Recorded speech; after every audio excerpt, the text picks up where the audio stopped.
Hello বন্ধুরা, কেমন আছো সবাই? আশা করছি সবাই খুব ভালো আছো এবং পিএস ফ্যামিলিতে তোমাদের অনেক অনেক স্বাগত অ্যান্ড ওয়েলকাম। হ্যাঁ বন্ধুরা, আজ কিন্তু বিকেল থেকে তোমাদের সাথে ভিডিওটা শেয়ার করলাম। তার কারণ আমি ভাবলাম আজকে কিন্তু সকাল থেকে সেরকম কোনো কাজ করার ছিল না, বিকেল থেকেই সব কাজটা করব। তাহলে চলো তোমাদের সাথে বিকেল থেকেই আজ শেয়ার করি কি করি না করি। তো চলো, এখন কিন্তু সন্ধে হয়ে গেছে। সন্ধে টন্ধে দেওয়ার পরেই আমি আর কি ভিডিওটা তোমাদের সাথে শেয়ার করছিলাম।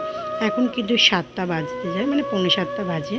আর সন্ধে দেওয়া হয়ে গেছে আমার। আমি কিন্তু সাক্ষ্য ঘুমাচ্ছিল বলে আমি বিছনা টিছনা কিছু তুলতে পারিনি। তো ও উঠে যাওয়ার পর সন্ধে টন্ধে দেওয়া হয়ে গেছে অনেকক্ষণই পর, প্রায় 7টা বাজতে যায় এখন। তাই জন্যই আমি এখন একটুখানি বিছনা টিছনাগুলো একটু পরিষ্কার করে নিলাম। দেন তারপর ভাবলাম যে এগুলো একটু করে নিই, কারণ প্রত্যেক দিনই এখানগুলোতে এত পরিমাণে ধুলো পড়ে। আসল কথা, ঝাঁট দেওয়া হয় আর খাটের কোনাগুলো দিয়ে কিন্তু ধুলোগুলো পড়ে থাকে।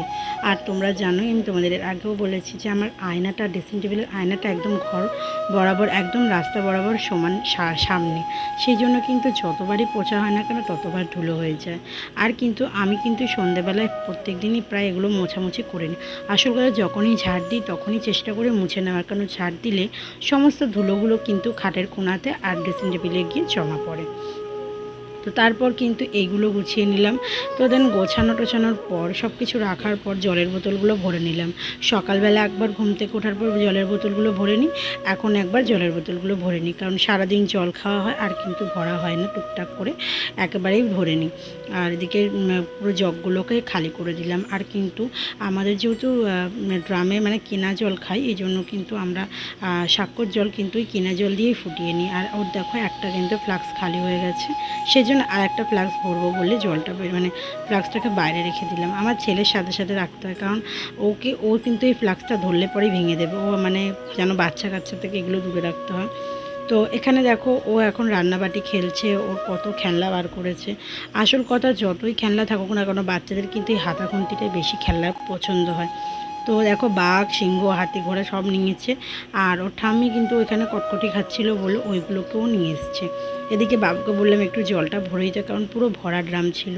আসল কথা, এখন আমি বেশি মানে ভারী কিছু চাগাতে গেলে না প্রচণ্ড কোমরটা ব্যথা করে। আর সারাদিন কাজের ফাঁকে তখন কিন্তু কোমর ব্যথা বলো, গায়ে ব্যথা বলো, কোনোটাই বোঝা যায় না। কিন্তু যখন দিনের শেষে শোয়া হয় তখন কিন্তু প্রচণ্ড কষ্ট হয়। আমার মাঝে মাঝে খুব ব্যাক পেন হয়।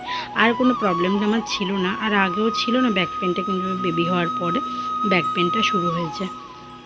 তো এখন কিন্তু আমি সাক্ষ্যর সাথে একটু খেলা করছিলাম আর কি, ওকে বলছিলাম খাইয়ে দেওয়ার কথা। আসল কথা কি হয়েছে বলো তো, এই যে কোটোটা দেখাচ্ছিলাম তোমাদেরকে, এটা সাক্ষ্যকে দিয়ে রাগাচ্ছিলাম আর কি। কিন্তু আসলে ওটাও খাবে ভাবছে ভালো কোনো খাবার আছে। আসলে দেখো, আমি কিন্তু কদিন আগে তোমাদেরকে শেয়ার করেছিলাম সেরেলাক্স বানানোর, যে একটা কিছু অনেক কিছু বাদাম দিয়ে আমি সেরেলাক্সটা বানানোর চেষ্টা করেছিলাম। আমি কিন্তু ইউটিউব দেখেই বানিয়েছিলাম। তো আমি জানি না, হয়তো আমারই কোনো মিস্টেক ছিল সেখানে। আর সবথেকে বড় কথা, পেস্ট ভালো হয়নি, তখন আমাদের মিক্সিটা খারাপ হয়ে গেছিলো। সেই জন্য মিক্সিটা বন্ধ হয়ে যাওয়াতে পেস্টটা ভালো করতে পারিনি বলেই আমার ওটা নষ্ট হয়ে গেছে, মানে ওটার মধ্যে একটা ফাঙ্গাস হয়ে গেছে। তো ভাবলাম দেখি রোদে দিয়ে ওটা সাক্ষ্যকে তো দেওয়া যাবেই না কোনোভাবেই, যদি আমরা কোনোভাবে ওটাকে ইউজ করতে পারি। ধরো কোনো ক্ষীর বানালাম, পায়েস বানালাম, যেহেতু ওটা বাদামের পেস্ট আছে, ওটা সব কিছুতে আমরাও ইউজ করতে পারবো, দেন অসুবিধা হবে না। কিন্তু স্বাক্ষর কোনো খাবারে আর ওটা আমি ইউজ করতে পারবো না। ওটাতে অল্প একটু ফাঙ্গাস ধরেছে, তোমরা দেখেছো কিনা আমি জানি না, কিন্তু দেখানোর চেষ্টা আমি করছিলাম। তো ওইদিকে ওটা সরিয়ে দিলাম, ওকে মন ঘুরিয়ে দিলাম, দিয়ে আমি কিন্তু ওর জন্য সুজি বানাতে এসেছিলাম। সুজি টুজি খাইয়ে কিন্তু চলে এলাম ড্রেসিং টেবিলটা পরিষ্কার করতে। আর সাক্ষ্যকে কিন্তু আমার মা নিয়ে গেছে বাড়িতে খাওয়ানো টাওয়ানোর পর। আর এখন কিন্তু প্রায় 8টা বাজে, আমি কিন্তু এখন এগুলো করতে বসেছি। আসল কথা, আমার ছেলে শোকেসে হাত পেয়ে যায়, এখন হাত চলে যায়, মানে এটা হচ্ছে উপরের ফ্লোরটা, দুটো তো কাজ থাকে, আর নিচেরটাতে আমি সব কাঁচের জিনিস রেখেছিলাম। কিন্তু আমার ছেলে যেহেতু এখন হাত পেয়ে যায় আর কাজটা খুলতেও শিখে গেছে, আমি ওগুলোই আর কি সরানোর জন্য এটা খুলেছি, পরিষ্কার করব। আর অনেক দিন পরিষ্কারও করা হয় না। আসল কথা, এই জায়গাটা এতটা পরিমাণে ছোটো না, আমি এখানে দাঁড়িয়ে ঠিকঠাক করে কাজ করতে গেলে আমার প্রচণ্ড অসুবিধা হয়। আর এখন এতটা কষ্ট হয় না, মানে এরকমভাবে একভাবে ঝুঁকে একভাবে ঘুরে কাজ করাটা ভীষণ কষ্ট হয়ে যায়, সেই জন্যই আর কি করা হয় না। কিন্তু এই জায়গাটা আমি না পরিষ্কার করলেও করতেও পারবে না কেউ, আর বাবু কিন্তু সময় পাবে না, ও কিন্তু যথেষ্ট কাজ করে, ও ব্যস্ত থাকে সেই জন্যই। আর দেখো এই খাস্তাটা কিন্তু আমার বাবা আমার নান্নুকে কিনে দিয়েছে, মানে একটা প্যাকেট পুরো কিনে দিয়েছে। আগের দিন বাড়ি গেছিলাম, তো ওটাই আর কি আমি খাচ্ছিলাম আর খেতে খেতে কাজটা করছিলাম। তো তারপর দেখো আমি এদিকে সব কিছু বার করে নিলাম, গুছিয়ে নিলাম। দেন গুছিয়ে বার করে নিয়ে তারপর ভালো করে পরিষ্কার করবো। আসল কথা আমি এখানে অনেক খাবার দাবার রাখতাম, তোমরা এর আগেও দেখেছো। তো দেখো অনেক খাবার দাবার না পড়ে যায়, আমরা হয়তো বুঝতে পারি না, তখন কাজের খেয়ালে থাকি। তো এখন যখন পরিষ্কার করছি আমার তো মাথায় হাত পড়ে গেছে যে এত পরিমাণে ভেতরটা নোংরা হয়ে গেছিলো। আমি বুঝতেও পারিনি যে আমার অজান্তে এতটা নোংরা আমি নিজের ঘরে রেখে দেবো। আমি যতবার চেষ্টা করি মানে একটু পরিষ্কার পরিচ্ছন্ন রাখার, কিন্তু হয়তো পারে আমারই কোনো গাফিলতির জন্য এতটা নোংরা হয়েছে। ভাগ্যিস কোনো খাবার আমার ছেলের পেটে যায়নি, ওটা দিয়ে কোনো রকম পয়জন যায়নি, ওটাই হচ্ছে মানে অনেক অনেক ভগবানের আশীর্বাদ। তো দেখো আমি কিন্তু পুরোপুরি প্রত্যেকটা জিনিস কিন্তু ভালো করে কলিং দিয়ে পরিষ্কার করে নিচ্ছিলাম। আর আমি কিন্তু কলিংয়ের ডিব্বা আমাদের ঘরে বড়টা থাকে বলে আমি ওর মধ্যে একটা ছোট টোনারের কোটোর মধ্যে ঢেলে রাখি, এতে আমার সুবিধা হয় কাঁচ টাচগুলো পরিষ্কার করতে। আর সবসময় অত বড় একটা জিনিসটাকে নিয়ে ঘোরাটাও আমার খুব বিরক্ত লাগে, সেই জন্যই আর কি আমি ছোট্ট একটা জিনিসের মধ্যে ওটাকে ভরে রেখেছি যাতে দেখতেও ভালো লাগে। আর দেখো আমার কিন্তু বাসন কোসন বলতে ঠিক এই কটাই আছে, মানে আমি নিজের ঘরে বলতে গেলে রেখেছি। আমাকে এই যে ডিনার সেটটা দেখছো, এই সেটটা কিন্তু বাবু আমাকে গিফট করেছিল। আর যে তোমার আমাদের বাইরে যে ইন্ডাকশানটা আছে ওটাও বাবু আমায় গিফট করেছিল আমাদের বিবাহবার্ষিকীর মানে ফার্স্ট সেকেন্ড অ্যানিভার্সারিতে বাবু আমাকে দুটো একসাথে গিফট করেছিল। তো ওইটাই আমার কাছে অনেক স্মৃতি, এই জন্য ওটাকে খুব গুছিয়ে রেখে দিই। আর দেখো আমার কিন্তু মাঝখানে হাতটা একটু কেটে গেছিলো, আসলে কাজগুলো এমন জোরে জোরে বন্ধ করা হয় তো কাজগুলো দিয়ে না একটুখানি রাফ রাফ মতন হয়ে গেছে। তো আমি বুঝতে পারিনি, আমি হঠাৎ করে মুছতে গেছি, আমার হাতটা ফলস খেয়ে একদম হাতের ওই জায়গাটা কেটে গেছিলো অনেকটা। আর আমি এক হাতে দেখতেই পাচ্ছি পলাটা খুলে দিয়েছি, তার কারণ হচ্ছে সকালবেলা রান্না করতে গিয়ে আমার মানে হাতের সাইডে একটা বড় মতন ঠোসকা পড়ে গেছে, আর সেটাকে আমি অজান্তেই চুলকে দিয়েছি আর কি, মানে চুলকাচ্ছিল হাতটা ভীষণ পরিমাণে।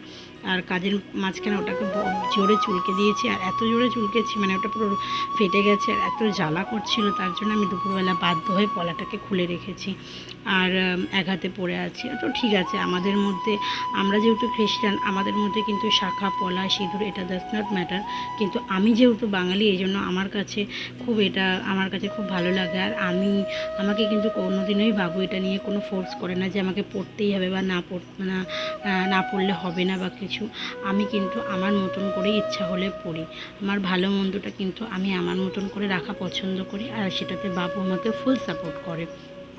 কারণ দেখো একটা মেয়ে যদি বিয়ে করে নেয় তার মানে এই না যে তাকে সব কিছু পড়তেই হবে, তাকে দেখাতেই হবে যে তুমি ম্যারিড আছো, সেটা তোমাকে দেখলেই লোকে বুঝতে পারবে। কিন্তু এর জন্য যে অনেকে এই রিচুয়ালটা ভেবে রাখে যে আমি বিয়ে হয়ে গেছে মানে শাখা সিঁদুর সবসময় ভরে ভরে পড়ে থাকতেই হবে, না হলে তুমি বিবাহিত লাগবে না, এরকম কোনো ব্যাপার নেই।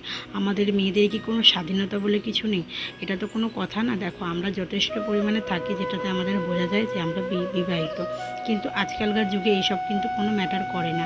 আমি সেটা কিন্তু খুব ভালোভাবে মনে করি যে এটা কোনো ম্যাটার করে না। আগে আমিও খুব মানতাম, কিন্তু যখন দেখেছি না যে মানুষ যত তুমি করবে, যত তুমি জিনিসপত্র পড়বে, তত তোমাকে লোকে বেশি চেপে বসবে যে এটা করো ওইটা করো, এই রিচুয়াল মানো ওই রিচুয়াল মানো। তুমি যত নিজেকে মনে করবে যে আমি ফ্রিডম আছি, আমি ফ্রি আছি, আমি আগের মতনই আছি, আমরা বিয়ে করেছি মানে কোনো এমন ঘাড়ে মাথায় কোনো আর একটা করে শিং গজিয়ে যায়নি, এরকম কোনো ব্যাপার নেই। তাই জন্যই তখন তোমাকে দেখবে আর কেউ বলার খুব একটা সাহস পাবে না। তো এখন কিন্তু আমি আমার লাইফটাকে আমার মতন করে ট্যাকেল করা পছন্দ করি। আর দেন আসছে যে সময়গুলো আসছে সেটাকেও আমি কিন্তু সেভাবেই ট্যাকেল করব।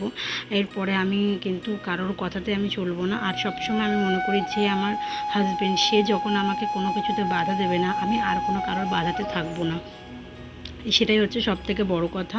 আর দেখো তোমাদের সাথে অন্য কিছু বকতে কিন্তু আমি সমস্ত কাজ করে ফেলেছি, যতটা গুছানোর গুছিয়েছি। আর কেমন লাগছে আমার ড্রেসিং শোকেসটা অবশ্যই তোমরা বলো। আর শোকেস আর ড্রেসিং টেবিলটাকে আমি বড্ড গুলিয়ে ফেলি, তার জন্য সরি। আর এদিকে দেখো আমি কিন্তু পরিষ্কার করার পর বিছনাটা ভালো করে পরিষ্কার করে নিলাম। আর চড়ে আবার বক ছেড়ে দেখে দূরে তো অনেকক্ষণ খেলাধুলা করার পরে কিন্তু দেখো ওর পাপার সাথে এখন খেলা করতে বসেছে। কেমন জোরে জোরে বকা শিখেছে আমার ছেলেটা। আগে কিন্তু এত জোরে বকতো না, এখন রিসেন্ট করে এত জোরে জোরে চিল্লায়, মানে কি বলবো, মনে হয় যেন কাউকে সত্যি সত্যি জোরে বকছে। তো দেখো এখন ওর বাবার সাথে এখন এরকমভাবে অনেকক্ষণ খেলা টেলা করছে, আর এখন দেখো আদর করছে, কত কিছু করছে আর কি। সব করতে করতে কিন্তু অনেকটাই রাত হয়ে যায়। এখন কিন্তু 10টা বেজে গেছে অলরেডি, আর ওখানে খেলা করছে বলে আমি কিন্তু চলে এসেছি রুটি করতে। এদিকে ওর তরকারিটা একটু ফুটিয়ে নিলাম, যেহেতু রাতে ওকে ভাতই দেবো। আর আমি কিন্তু রাতে করে ভাত খাওয়াটা বন্ধই করে দিচ্ছি প্রপারভাবেই। আগে কিন্তু আমি ভাত খেতাম মাঝে মধ্যে, কিন্তু এখন একদমই বন্ধ করে দিচ্ছি, কারণ যদি আমাকে ওয়েট কমাতে হয় সবার আগে আমাকে ভাতের নেশাটা ছাড়তে হবে। আর সত্যি আমরা বাঙালির বাচ্চা, তো আমরা না ভাতটা বেশি প্রেফার করি। আমরা জানি, আমরা অনেকেই আছি আমাদের মধ্যে, আমার মতন অনেকেই আছে যারা ভাত খেতে খুব ভালোবাসো। তার মধ্যে কিন্তু আমিও একজন। হয়তো অতটা ভাত খাই না, কিন্তু আমার ভাত খেতে বেশি ভালো লাগে। তো যাই হোক, এখন আমি ভাত খাওয়াটা পুরোপুরি একদম অ্যাভয়েড করে চলছি। একদম দুপুরবেলা অল্প করে ভাত নিচ্ছি, যতটা চেষ্টা করছি জল খেয়ে পেটটা ভরিয়ে দেওয়ার। আর এখন রাত্রিবেলা কিন্তু রুটি করব, আর আমি কিন্তু 2টো রুটি খাই, ভেবো না এত রুটি আমি খাবো। আমার শাশুড়ি বললে একেবারে যে কতক্ষণই আটা রয়েছে মেখে দেখ, মানে রুটি করে নে, সকালবেলা আমি পাপাকে ভেজে দিয়ে দেবো। আমি ঠিক আছে, সকালবেলা পাপা যেহেতু ডিউটি যাবে সেই জন্য আর কি আমি রুটি করছিলাম, রুটিটা করে নিচ্ছিলাম। এদিকে স্বাক্ষর হঠাৎ করে মনে পড়লো আমার, যে তরকারিটা ফুটিয়ে রেখেছি সে স্বাক্ষর জন্য একটু ভাতটা সিটি মারতে হবে। আর এদিকে দেখো আমি রুটি বেলছি এরকম করে। ঠিক তোমরা কে কীরকমভাবে রুটি বেলো আমাকে অবশ্যই কমেন্টস করে জানিও। আর আমাদের ভিডিওটা কোথা থেকে কী দেখছো অবশ্যই জানিও। আর যারা আমাদের ভিডিওটাকে দেখছো তাদেরকে অসংখ্য ধন্যবাদ। এভাবে আমাদের সাপোর্ট করো আর পাশে থাকো। তো দেখো হঠাৎ করে কিন্তু আমার মনে পড়ে গেছিলো যে আমি স্বাক্ষর জন্য ভাত বসাইনি, আমার সেই জন্য আর কি রুটি করতে করতে আমি আবার এটা ছেড়ে দেবো। আমি মানে একটা কাজ করতে করতে যে আমি কতগুলি কাজ একসাথে মাথার মধ্যে ঘোলায় কিছু নিয়ে আমি নিজেই বুঝতে পারি না। তো প্রেশার কুকারটার মধ্যে একটু ভাত দিয়ে দিলাম, যেহেতু ভাত কিন্তু আমাদের সন্ধেবেলায় করা হয়েছে, কিন্তু তাও স্বাক্ষরকে যখনই আমি খাওয়াই তখনই কিন্তু একদম টাটকা গরম করে ভাত। ওরে বাবা রে, গরমটা বকছিস কেন? আরে তরকারি কি করলো তোর আবার?